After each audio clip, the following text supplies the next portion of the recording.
Halo, Assalamualaikum. Balik lagi sama Ria Dwi Anjani and welcome back.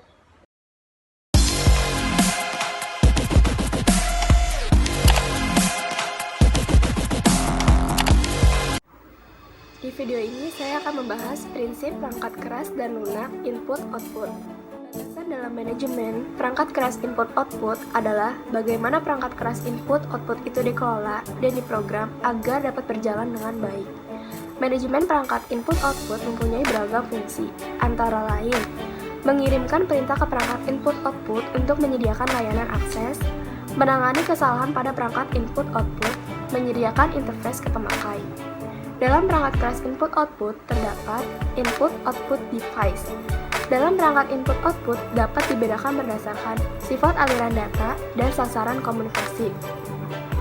Berdasarkan aliran data dapat dibedakan menjadi perangkat berorientasi blok atau block-oriented device yang berfungsi menyimpan informasi dan menukarkan, menerima atau mengirim informasi sebagai blok-blok berukuran tetap. Tiap blok mempunyai alamat tersendiri dan ukuran blok dapat beragam antara 128 sampai 124 bit. Contohnya, disk, tab, dan CD-ROM. Perangkat berorientasi karakter atau karakter-oriented device yang berfungsi mengirim atau menerima karakter tanpa peduli membentuk suatu struktur blok, not addressable, dan tidak mempunyai operasi SIP. Contohnya, terminal, line printer, punch card, dan mouse. Klasifikasi di atas tidak mutlak karena ada beberapa perangkat yang tidak termasuk kategori di atas. Misalnya, clock yang tidak teramati secara blok dan juga tidak menghasilkan atau menerima aliran karakter. Clock menyebabkan interupsi pada interval-interval yang didefinisikan. Selanjutnya ada sensor-sensor. Selanjutnya dibedakan berdasarkan sasaran komunikasi.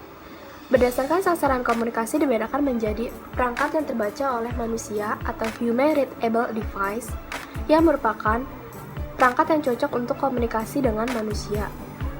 Selanjutnya ada perangkat yang terbaca oleh mesin atau machine readable device yang merupakan perangkat yang cocok untuk berkomunikasi dengan perangkat elektronik. Contohnya, disk, tab, sensor. Untuk komunikasi, perangkat yang cocok untuk komunikasi dengan perangkat jarak jauh, contohnya modem dan Bluetooth. Dalam perangkat perangkat keras input-output juga terdapat device controller. Device controller sendiri merupakan sirkuit digital yang berfungsi mengontrol kerja komponen mekanik atau elektrik lainnya dari piranti input-output yang bertujuan agar piranti input-output dapat dikontrol atau berkomunikasi dengan sistem komputer. Selanjutnya juga terdapat Direct Memory Access atau DMA.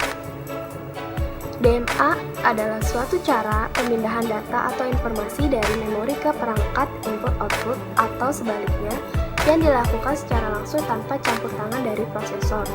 DMA sendiri berfungsi membebaskan pemroses menunggui transfer data yang dilakukan input-output device.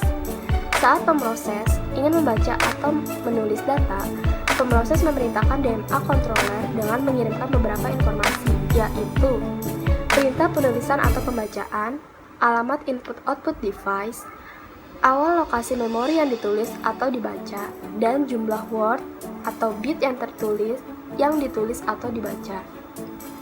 Setelah mengirimkan informasi itu ke DMA controller, pemroses dapat melanjutkan kerja lain. Pemroses mendelegasikan operasi input-output ke DMA.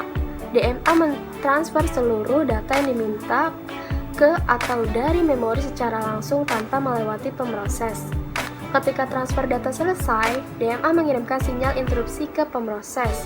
Pemroses hanya dilibatkan pada awal dan akhir transfer data. Operasi transfer antara perangkat dan memori utama dilakukan sepenuhnya oleh DMA. Pemroses hanya melakukan interupsi bila operasi telah selesai. Keuntungan penggunaan DMA ini adalah peningkatan kinerja prosesor atau input-output dan meminimalisirkan overhead. Prinsip perangkat lunak input-output mengorganisasikan software dalam beberapa layer di mana level bawah menyembunyikan akses atau kepelikan hardware untuk level di atasnya. Level atas membuat interface yang baik ke user. Tujuan perangkat lunak input-output adalah konsep dalam desain software input-output, yang merupakan device independen dan tidak bergantung pada device yang digunakan. Yang kedua, penamaan yang seragam atau uniform naming. Penerimaan file berkas atau perangkat adalah string atau integer dan harus sederhana, tidak bergantung pada device. Yang ketiga, penanganan kesalahan atau error handling. Error harus ditangani sedekat mungkin dengan hardware. Yang keempat, synchronous atau blocking dan asynchronous atau interrupt driver.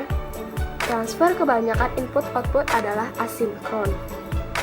Pemroses memulai transfer dan mengabaikan untuk melakukan kerja lain sampai interupsi tiba. Program pemakai sangat lebih mudah ditulis jika operasi input-output berorientasi blok. Setelah perintah read, pemrogram ditunda secara otomatis sampai data tersedia di buffer. Untuk mengimplementasikan tujuan atau kriteria di atas, perangkat lunak input-output dipisahkan dalam 4 layer, yaitu interrupt handler, yang harus disembunyikan agar tidak terlihat rutin berikutnya. Device driver diblok saat perintah input-output diberikan dan menunggu interupsi. Ketika interupsi terjadi, prosedur penanganan interupsi bekerja agar device driver keluar dari state block. Yang kedua ada device driver. Device driver merupakan komponen perangkat lunak yang mengizinkan sebuah komputer untuk berkomunikasi dengan perangkat keras. Seluruh kode device dependent terletak di device driver. Tiap device driver menangani satu tipe atau satu kelas device.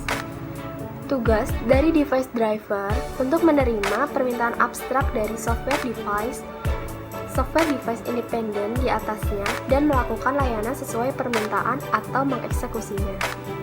Yang ketiga, device independent operating system. Input-output device independent merupakan software input-output yang tidak bergantung pada perangkat keras. Fungsi dasar dari software device independent ini adalah membentuk fungsi input-output yang berlaku untuk semua device, menyediakan interface uniform yang seragam ke user level software, memberikan penamaan device, memberikan proteksi device, memberikan ukuran blok device agar bersifat device independen, melakukan buffering, melakukan pelaporan kesalahan. Contoh device independen sendiri adalah prosesor, RAM, hard disk, CD, atau DVD-ROM.